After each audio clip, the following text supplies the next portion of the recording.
Welcome to Kibosha TV. Habari za wakati huu watazamaji wa Kibosha TV. Kama kawaida tunawaletea matukio yote yanayotokea katika kitongoji hiki cha kwa Kibosha, na leo tuko hapa Mpiji Darajani ambapo mwenyekiti wa kitongoji hiki Shabani Rashidi Athmani amefanya mkutano na maafisa usafirishaji wa kituo cha Meru ambapo kinapatikana kwa Kibosha, eneo la Mpiji Darajani hapa Mingoi. Ajenda kuu ya mkutano huu ilikuwa ni kuhimiza ulinzi na usalama katika kitongoji chao na kutokomeza matendo yote ya uhalifu ambayo vijana ama maafisa usafirishaji wanatuhumiwa kuyafanya katika kitongoji hiki cha kwa Kibosha. Mimi nimekuja leo hapa, nimeitwa na mheshimiwa mwenyekiti wa tawi lenu, lakini nimeitwa na mwenyekiti wa kata. Ndugu zangu, kifupi, nyinyi mnapatikana kitongoji cha kwa Kibosha ambaye mwenyekiti wenu ni kijana mwenzenu. Sawa sawa? Lakini ndugu zangu, nyinyi ndio kijiwe ambacho kinasikitisha kuliko vijiwe vyote. Kila taarifa mbaya inawahusu. Hali nyinyi ndio kijiwe cha wezi kinaitwa pale. Ndio kijiwe kinachosafirisha wezi. Ndio kijiwe ambacho wezi wakija wanafikia hapo. Ndio kijiwe hicho ambacho watu wake pale ni wezi. Kijiwe hicho kina sifa cha kukaba wanawake asubuhi na hata wanaume. Hizo sifa mnazo. Yaani haya mambo mengine yasikana yakawa ni madogo, lakini jambo kubwa kuliko ni jambo la ukabaji. Mna sifa ya kukaba. Taarifa zenu ziko everywhere kwamba pale kijiweni ndo kijiwe kinachoongoza kwa kukaba. Hii taarifa ina afya. Lazima tuambizane, lazima tuelezane. Inawezekana wezi wanatoka mbali, wanakuja kupaki hapo, lakini nyinyi mnawachekea, mnawatazama. Lakini anawezaje mwizi kutoka mbali aje hapo asiwe na mwenyeji? Kwa inawezekana pia miongoni mwenu kuna watu wana tabia za hovyo, tumewaacha. Leo kwa Kibosha wakiulizwa kokote ni kijiwe gani korofi, ni kijiwe gani kina wezi, watu watanishambulia kwenye vikao, watasema Meru kwa Kibosha. Sasa nataka tuzungumze kwa nini tumepambwa na hiyo sifa. Namba 1 Meru, namba 2 wapi? Mwembeni. Hivyo ndio vijiwe ambavyo watu wake wamejipanga kutia ngeta watu wake wamejipanga kuwaibia watu. Sasa inawezekana wako wake na busara zao mupo na mimi nawaona hapa, lakini why kijiwe hichi kitajwe kuliko? Kwa kikao chetu hichi kitaenda kwa mfumo huu, tusaidiane. Kwa nini mnavuma katika wizi? Kwa nini mnavuma katika ukabaji? Na lazima sisi tulijadili hili jambo kwa pamoja. Mimi nani hapa? Kwa nini mnavuma hivyo? So madhara ya kuwaacha watu kuvuma kwa ukabaji kukiendelea, manake suluhisho pekee ni kufunga kile kijiwe, kila mtu aende kwake. Kijiwe hicho kilipiga mwanamama mmoja, mnakumbuka? Nakumbuka mzee? Akaja akatoa taarifa ofisini kwetu. Tena mwanamama mfagiaji wa Meru alipigwa pale. Baada ya matukio ya kupigana wenyewe kwa wenyewe na kupiga watu, tukapelekea kuita kikao, tulikaa nyumba ile. Tulikutana pale tukaambiwa sifa za kijiwe chetu hicho cha Meru, kinaiba na kinapiga. Tulizungumza yote pale, mnakumbuka? Ndio. Haya, kulikoni? Bado sifa za wizi nyingi mno. Waswahili wanasema lisemalo lipo, si ndivyo? Kwa nini hawataji Mingoi hawa huku kwa wizi? Kwa nini hawataji kwa Kibosha stendi pale kwa wizi? Kwa nini wizi uliokithiri unatajwa kijiwe cha bodaboda Meru? Kwa nini? Sasa tumeitana hapa tuzungumze, kuna changamoto gani? Kwa nini kuna mwangwi wa wizi? Wilaya nzima wanazungumza wizi katika kijiwe chenu. Kwa nini? Hebu nipeni majibu. Mnafikiri kwa nini? Kila mmoja azungumze, anafikiri kwa nini tunavuma kwa wizi. Zungumzeni, tuendelee na kikao. Ndio kaka. Basi mimi kwa majina naitwa Kenneth Ostenes. Nilikuwa nataka nielekeze kuhusu swala la wizi wa pale wa Meru, Shell Meru pale. Moja kwa moja, kuna wengine sisi tunafanya kazi mchana. Ikifika muda ya usiku, muda wa kulala tunaenda kupumzika. Ila kuna wengine wanatokea mitaani, vijana ambavyo hatuvijui. Wanakuja pale Shell Meru kwa ajili ya nini? Ya kukesha. Kumbe kuna wengine wanakesha kwa wizi. Ila sisi ambao ni wa mchana tushaenda kupumzika. Wanaokuja pale saa usiku muda saa 6 saa ngapi hiyo ambao hawatambuliki ndio wanakuja kwa sababu ya uongozi hatuna. Yaani shida kubwa ni uongozi ambao umesimama. Asante.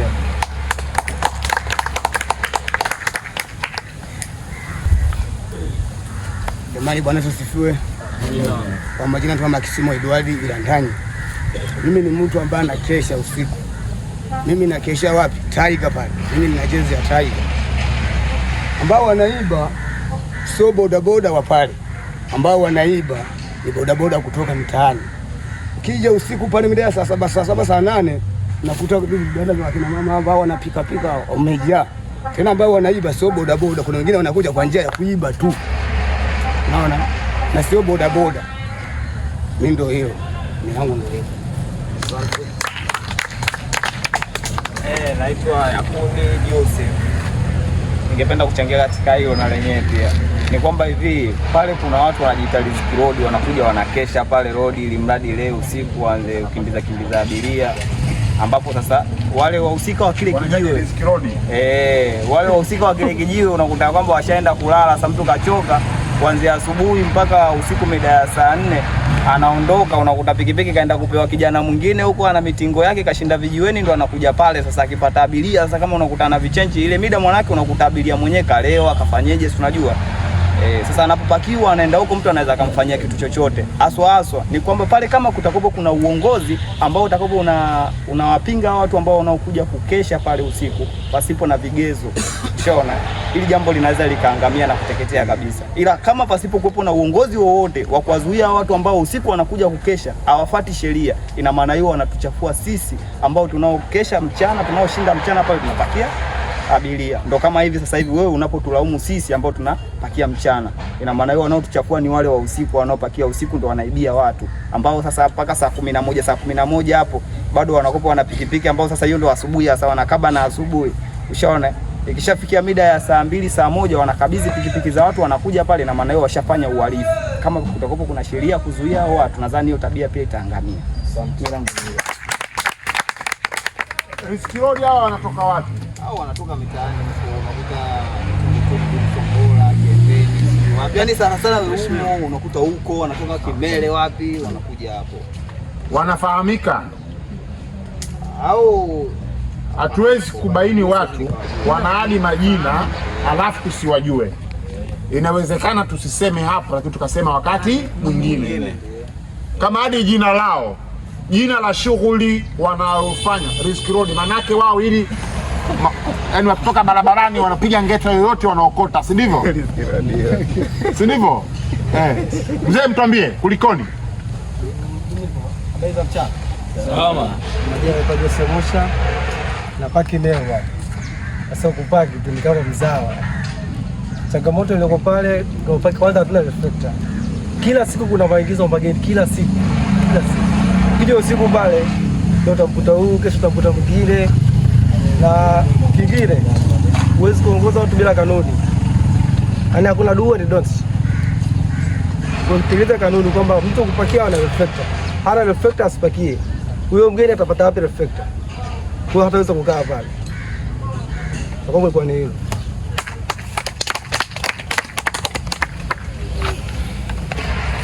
Haya. Kwa nini wezi hao Riziki Road watoke katika vitongoji vyao, maeneo yao, waje waibe pale na wasiende katika vijiwe vingine kuiba? Kama katika hicho kijiwe hakuna pia wezi, nisaidieni. Karibu. hamna mtu akusimamia kanuni kwamba bwana mtu fulani asipakie pale hapa. Kwa hiyo yote anakuja pale anapakia. Hata mwizi akija anapakia. Kwa hamna mtu akusimamia zile sheria bwana fulani asipakie. Kwa hiyo nikijua ambacho kipo holela. Yote anakuja anapakia yote. Hata akitoka huko Bunju anakuja pale anapakia. Akitoka huko Mavinga anakuja pale anapakia. Tusaidie mwenyekiti, ndivyo? Kijiwe chetu walivyosema ndugu zangu wako sahihi, wako sawa kabisa. Pale kitu ambacho kinaleta ugomvi na shida, yani wezi au watu wanaokuja kutoka kupaki kijiwe kingine ni marafiki zao. Yani wao wenyewe wanamjua huyu ni fulani, anatoka huko anamleta abiria pale, na yeye ayuko pale anasema huyu si Shabani, ametoka Kembeni ameleta abiria. Kwa hiyo akimleta pale anamwacha, anapakia mwanawe, anaondoka. Saizi hapo unaona hapa tulivyo hapa. Jioni utawakuta pale zaidi ya 300. Mtu ambaye katoka hapa utamwambia, mimi kama mwenyekiti, ukimuona mtu yoyote mgeni, nipe taarifa nidili nao. Uongozi upo. Haupewi taarifa. Tulinunua cheni mpaka imeshaoza. Hakuna hata siku moja mwanachama wangu akasema nimemkamata bwana mwenyekiti huyu mgeni hatumfahamu. Cheni imekufa pale. Ipo mpaka sasa hivi. Sijawahi kupewa huyo mtu na mimi nikamchukua nikampeleka kwenye sheria. Kwa hiyo kuna muda mwingine makosa tunafanya sisi wenyewe ambao tuko pale tunapakia abiria. Tunafanya makosa haya. Asante. Haya. Sasa tunaelekezana mambo hapa kwenye jambo hilo. Namba 1 kabisa, pale wizi ukome. Pale wizi ukome. Nyinyi ndio kwenu pale mpaka mmekuja hapa.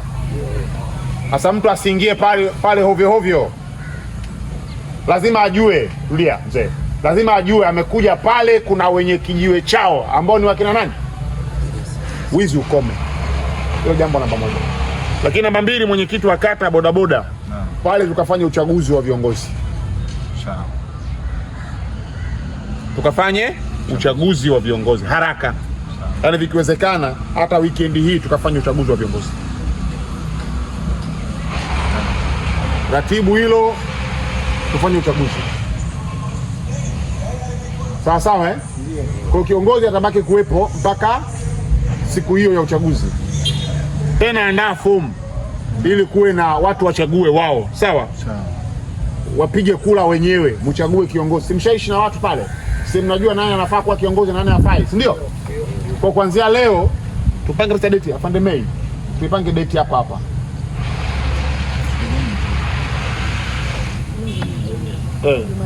Leo Jumanne, weka siku nzuri. Mwenyekiti au organize date hapo. Mimi nitapatikana tu. Hata kama ni usiku, ufanyike uchaguzi pale. Tumalizane na hili jambo.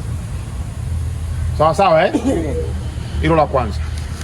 Jambo la pili, pamoja na kujitetea kote. Unaweza ukakubali kwako mtu aje holela. Hatutaki wizi. Nyie mnashindwa kumdhibiti mtu aeleweki. Mwenyekiti, kuna mtu hapa haeleweki. Njoo tumdandie. Mmesahau tulidandia watu wangapi pale kijiweni? Mmesahau? Wangapi wanakumbuka tulidandia watu pale? Tumedandia pale watu wengi. Wakiwa wanapaki pale mapema. Wengine alfajiri tulikuja kuwakamata pale. Mtu ana bodaboda ana begi alafu ana kisu kwenye begi. Cha nini? Tumemkamata mtu pale ana begi la skanka. Unakumbuka? La kutosha. Pale kwenye kile kijiwe.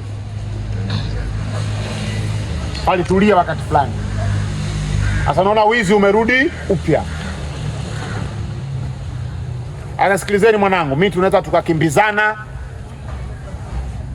Tunaweza tukaruka pamoja kivyo vyote vile. Yaani mnavyotaka, tunataka. Sasa pale nyinyi mnatafuta riski.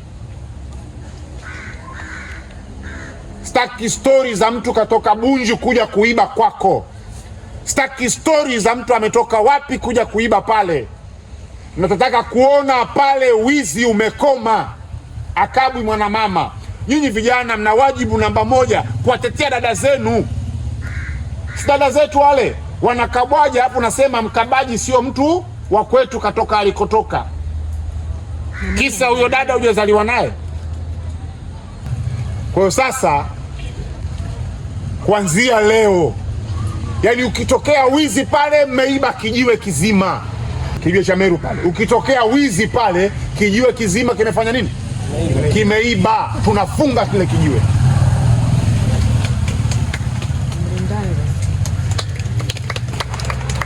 Narudia kusema ili musikie vizuri, kuanzia leo ukitokea wizi pale, kijiwe kizima kimeiba, tunakifunga kijiwe chote. Kabaki na kijiwe cha wapi? Cha Mingoyo.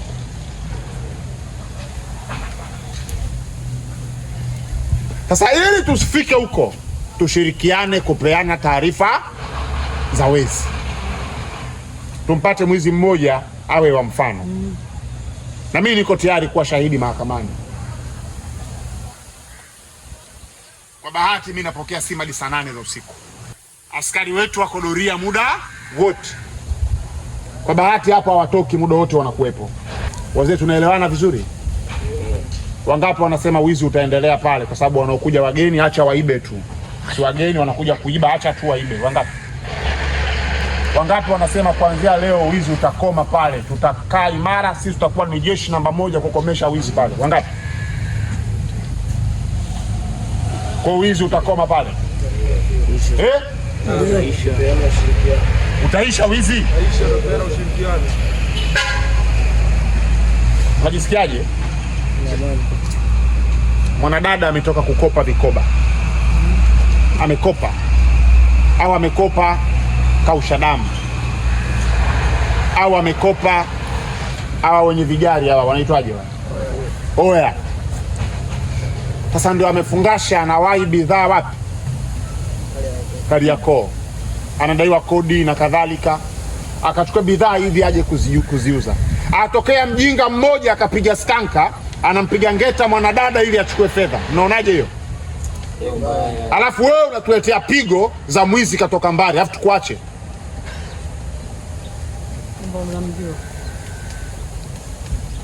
Na wezi hawatoki mbali. Hata hizo pigo mimi sitaki kuzisikia next time. Nataka hapa taarifa, mwenyekiti anayetuharibia kijiwe ni fulani mwizi. Tutajane. Na kama upo hapa mwizi, brother, acha. We are now standing. Acha. Tutashughulikiana. Acha. Mimi na nyinyi tutakula bata, tutakula soda, tutakula vinywaji, mambo yetu, tutapiga vitu vyetu, tutapiga hiki na kile. Inapofika jambo linalohusu maslahi ya watu, urafiki tunaweka wapi? Pembeni.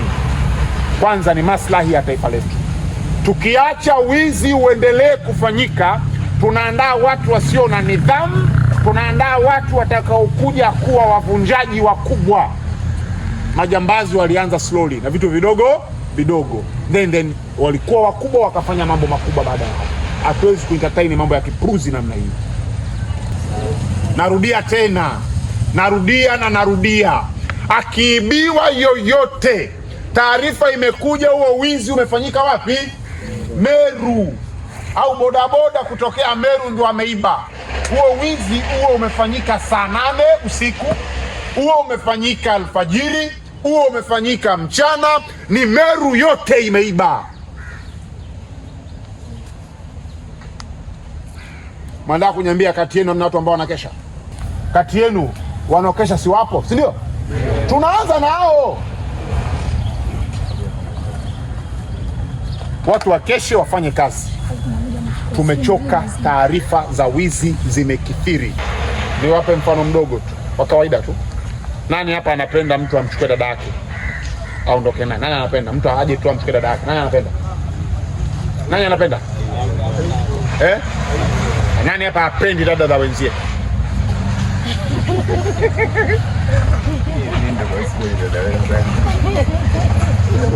Nani hapa hapendi dada za wenzie? Sasa kama inauma, mbona za wenzio unachukua? Kwa kama wewe kwako unaona shida kuibiwa, acha kuiba. Kama wewe uko tayari kusimama imara kulinda familia yako, simama imara, linda eneo lako la kazi. Tumesema hadi sasa amwiti bodaboda, mnaitwaje? Maofisa usafirishaji. Tunapamba jina ili kuiheshimisha nini? Kazi. Vijiwe sio vijiwe, ni vituo. Sawa sawa. Na tuiti vijiwe, tuita vituo vya maofisa usafirishaji.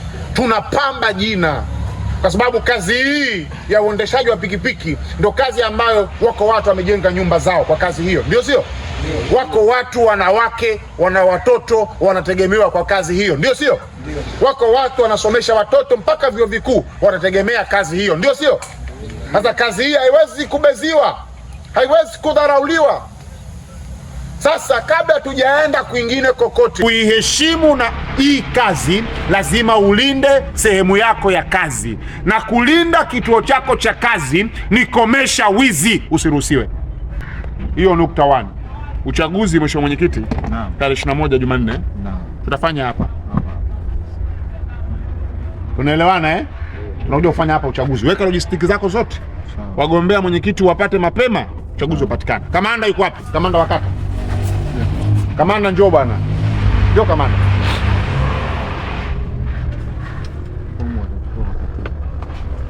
Kamanda, kuna vitu nataka niviseme hapa. Mwenyekiti, tunapokuja kuchagua uongozi, tukute na fomu za wanachama hapa. Yaani mtu wa Meru awe na fomu. Kama utakwama Mahara njoo. Tuone nani ya kustructure vizuri. Sawa? Lakini tunapokuja kufanya uchaguzi hapa, kuwe na fomu za mtu kujiunga na kijiwe hicho. Huyo mtu awe ana NIDA namba au awe anakitambulisha kidogo na awe anamdhamini. Ili ukizingua tujue tunamtafuta nani. Wamekaa sawa sawa Kwa mwenyekiti uwe na fomu za watu kujiunga na kijiwe. Asiyejaza fomu sio mwanachama kijiwe hicho. Kama tutashughulika naye. Afande Mei, hii ndio namna pekee ya kudhibiti hizi. Kwa naomba ushirikiano. Mtu hajajaza fomu, anang'ang'ania kukaa hapo wakati taarifa zake hajazitoa, yeye ni nani, ametoka wapi, kwa nini yuko hapo, huyo mtu ni wa kushughulikia tu. Anataka akabe dada zetu. Kwa ni kuombe Afande Mei, hiyo nadhani iwe hivyo dadangu. Sawa?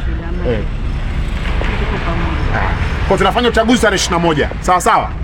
Tukifanya uchaguzi tarehe 21, tunajaza fomu hapo za wanachama. Na mimi hizi fomu za kwanza mimi nitakupa hela ya kopi 100.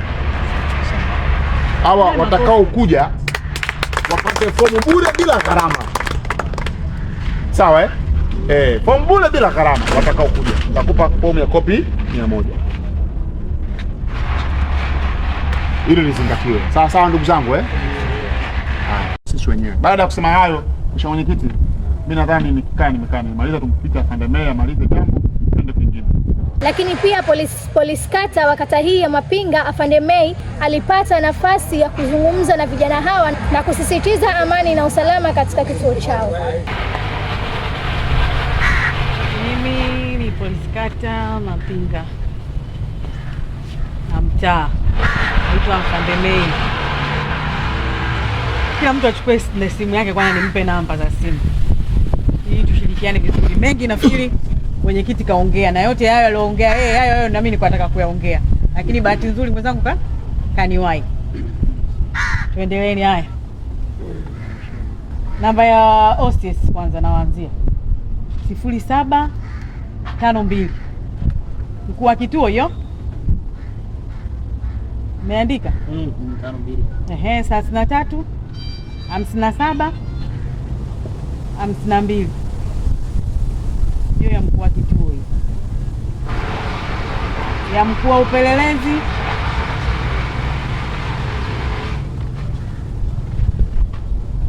tayari. Ya mkuu wa upelelezi 0689. Andikeni, sizipuuze hizo. 26 58 05. Rudia tena. 0689 26 58 05. Hiyo ya mkuu wa upelelezi. Nakuja ya bosi mwenyewe OCD sasa. 06 59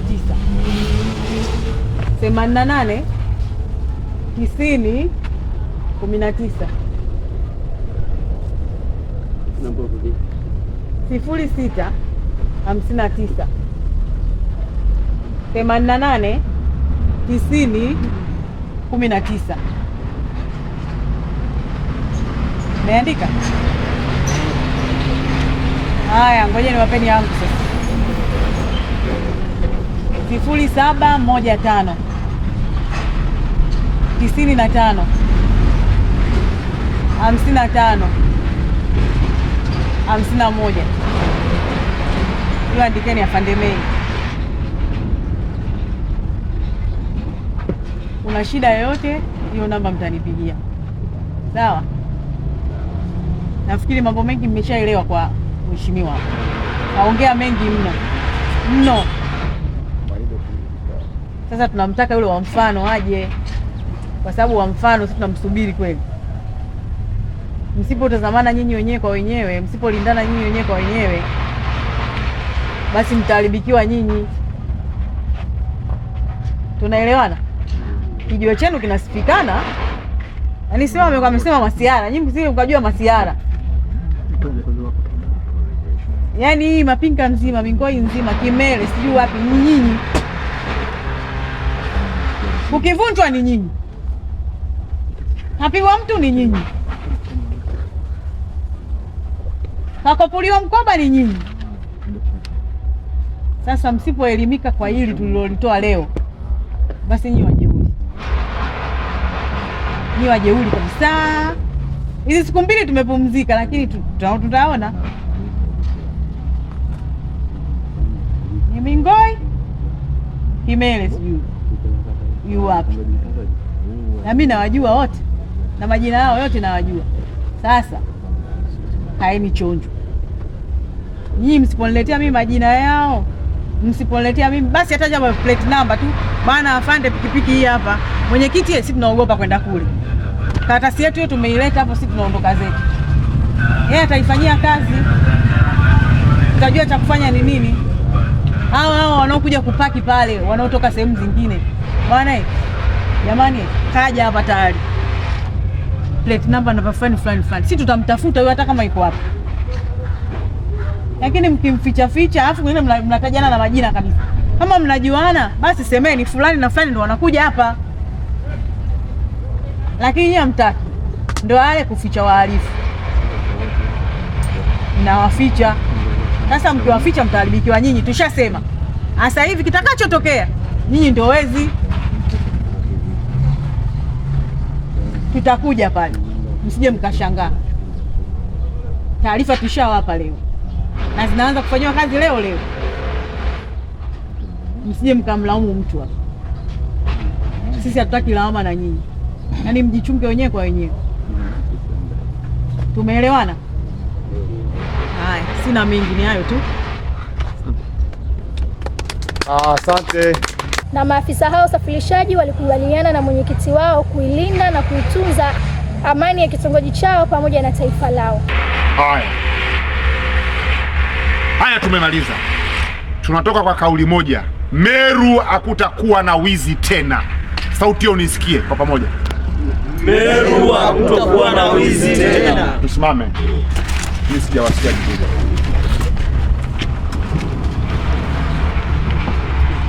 Naahidi. Kijiwe cha kwa Kibosha Meru, semeni wote. Kijiwe cha Kibosha Meru. Mingoi pale. Kwenye sheri ya Meru. Hatutaruhusu wizi. Wala hatutaruhusu mtu kukabwa tena. Hapo vipi? Hapo sawa. Tunaelewana? Tunaelewana wazee?